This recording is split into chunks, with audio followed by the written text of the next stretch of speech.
Good evening to all of you. I'm here today to discuss about a very important sector in our country, which is construction sector.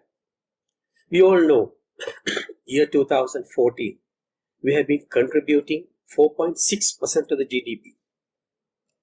I can very well remember year 2016, last quarter, we have our turnover was about 200 billion. So we can imagine how strong our industry was at that time. But it started decline. Now today, our growth rate is 0. We had over 20% construction growth rate those days, which we were in the first 5 countries at the maximum construction growth rate in the world. Now today, over 1 million people, direct and indirect workers, are at homes. Our contractors, OD and bank loan interest are adding up. The workers have not been paid, they're at homes. So it's very, very pathetic situation. But can't complain to anybody. That's mainly because of the 2019 April attacks and the COVID-19 virus. So we are thankful to the government of Sri Lanka. They are doing a superb job. Thank you, President and the Prime Minister, doctors and your medical teams, 3 forces, police and public health inspectors for your wonderful job to try to control the COVID-19 in Sri Lanka. I think you all are doing a superb job. But our job, after you all control the situation in the country, our job, our war is more difficult. It's the economic war in the country. At the moment, 8.5 million people are at home. As soon as you all bring back the country to normal, this 8.5 people have to work out. Maybe about 5 million people will get back their jobs, but about 3 to 35 million people are doubtful. So some industries cannot start immediately, like hotel sector, manufacturing sector, and the construction sector. And those are the challenges we have. So we have to very carefully think about a way out, a way forward of our industry, how we should way forward. Well, it is a very important industry. More than 1 million people are working for our industry, and we are contributing around 8% now even to the GDP we were, and more. So we have to be very alert and be very carefully how to restart this industry again. Okay, after the country brings back to normal, we have to start the construction industry. That means, first of all, we have to start the projects, half-done projects to restart. So for this, I think we contractors need their payments, some kind of payments to be settled to restart this project. And also there are a lot of projects being awarded and not started. So those things also to be restarted, and the payments and the advance payments to be released for them to start work. Oh, and this is the correct time. This is a very correct time for us to attract the foreign investors into our country, because our country is one of the countries to bring back the normal living.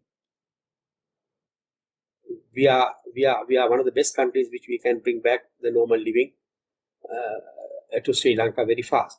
So the people will be interested, and also the country, the very few countries who are our friends are also recovering of COVID-19. So I think very few countries can work together, but I don't think with the other part of the world.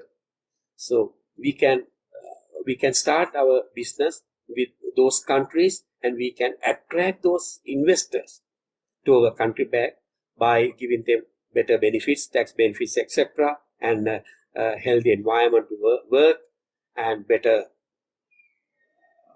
economic terms and tax benefits, etc. And also we have to start these funded projects again. There are a lot of funded projects also being stopped at the moment, and we can renegotiate with those people, and we can restart those funded projects. And also I am requesting to the government of Sri Lanka all the local funding projects to be given it to the local contractors and even the foreign funded projects. At least to 30 to 40% of the percentage to be shared by the local contractors. In this case, because the 5,000 contractors are there, even last few years, some people didn't have work for about a year to two. So we can do a fair distribution of work to all these people. We know some contractors are very greedy and they want the whole piece of cake, but the government or SIDA should get involved, and you all should make sure work distribution is going to be a very fair distribution. Everybody will have some kind of work to manage their companies. We are thankful to the government of Sri Lanka adding construction industry also to your moratorium program. So the small and medium sector contractors, they can benefit in this. But also we request consider about the other contractors too, because there's about 10 to 15,000 people are working for one of these constructions. So they got to look after those people even without these days. These days they got to pay them at least some kind of money for their survival. We have been discussing with all the large firms that are trying to pay at least half the salaries.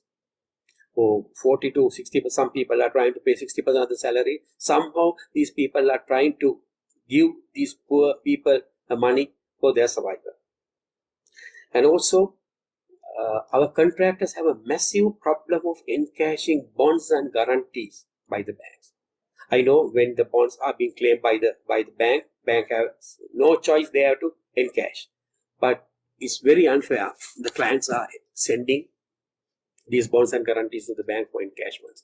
So government should issue immediately a circular, stop encashing advance bonds and performance guarantees for next couple of months till the country back to the normal.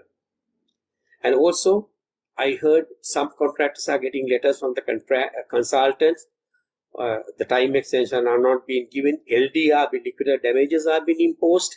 These kind of things should be stopped immediately till we restart the work again, and we have to renegotiate, and we have to restart all these projects being stopped at the moment.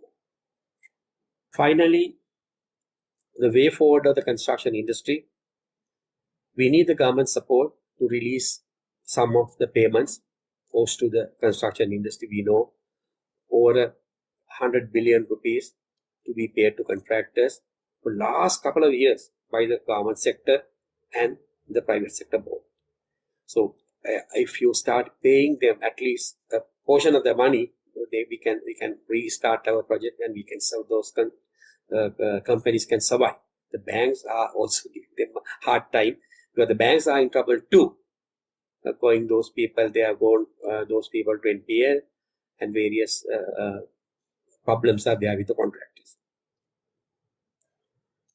The projects, the new projects also should start. There are 5,000 contractors in Sri Lanka. So I strongly believe government to get involved, SIDA to get involved, and fair distribution of work among all these people to be done. So everybody will be very happy, and about more than over 1 million people. Maybe we can increase it to 1.5 million people if the industry is doing well. So government can release, it's a relief to the government by giving us another 500,000 people to our industry. We should accelerate the donor funding projects and also encourage investors to come back to Sri Lanka. I can very well remember during I was a director of the Guarantee Fund. We started with 30 million rupees, which was given by Professor G.L. Paris, and now that has grown up to billions and billions. So likewise, we definitely should start an infrastructure development fund, or maybe you can call anything, maybe construction development fund or whatever. We should start with small government funding, bank funding. Contractors also will contribute, and also we can find very, very cheap funding sources for this fund. So this is going to be a wonderful thing because India is doing very well with the infrastructure development fund. So we should start. We have given a proposal to the SIDA chairman. Total proposal being given by the Ceylon Institute of Builders via HR. So we have given this proposal. We should start this. This is going to be a wonderful program. Also, we should encourage our contractors and whole construction industry to go overseas. Some people, about 15 to 20 companies, are already gone and they are doing very well, but they don't have the government support as much.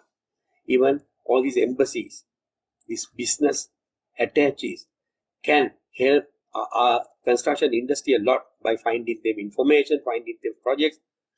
Those information can be passed on to our contractors, and we should encourage our people to go overseas to work because that can bring a lot of foreign currency into the country. And our people are doing a wonderful job there. Our civil engineering job in Sri Lanka is still at a very high standard. Though our rates are high, our standards of engineering is also high. Finally, I would like to request from the government to look into the construction industry also with seriously, because we are one of the wonderful industries. You can get about 10% to your GDP in future, and that if the country is getting developed, the people are working. Everybody not like we have our guys are not wasting time like a 3-wheel drivers. Of 500 to 600,000 people from the construction industry has gone back to drive 3-wheelers. So which is very unproductive. But all the other people are doing a superb job, and we are doing towards the development of the country. So therefore, government should seriously look at to our industry and give benefits to come out from this situation to all the contractors as we have requested. The bonds and guarantees should not be encashed by this hour. EPF, ETF should be delayed for next 2 to 6 months. We should encourage foreign contractors to come into the country. Even I should mention about these apartment, the real estate people. Also, we should give them the benefits. Let them build more and more apartments, which we can sell it to the overseas people, the foreigners. Finally, we should request from the consultants. The consultants had a big role to play. So I request all the consultants to support the construction industry to recover as soon as possible. And you all should give time extension. You all should give your drawings, structural details, architectural changes, everything in time. Don't take much time on this. So therefore, please be positive, be a supporter of the construction industry we develop in Sri Lanka. Thank you very much.